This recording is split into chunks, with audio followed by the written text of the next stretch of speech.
Mark 7 verse 31 to 8 verse 10. Then he returned from the region of Tyre, and went by way of Sidon towards the Sea of Galilee, in the region of the Decapolis.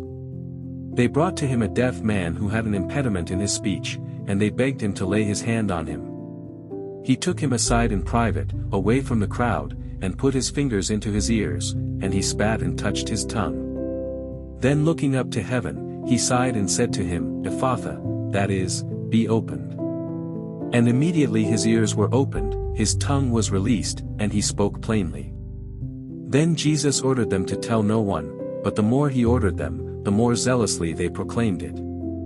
They were astounded beyond measure, saying, He has done everything well, he even makes the deaf to hear and the mute to speak.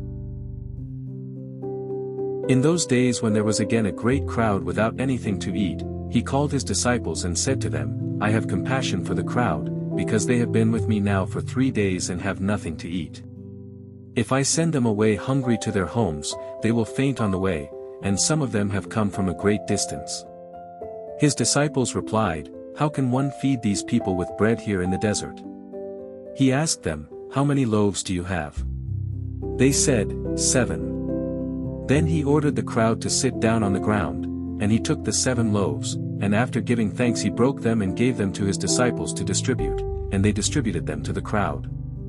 They had also a few small fish, and after blessing them, he ordered that these too should be distributed. They ate and were filled, and they took up the broken pieces left over, 7 baskets full. Now there were about 4,000 people. And he sent them away. And immediately he got into the boat with his disciples and went to the district of Dalmanutha.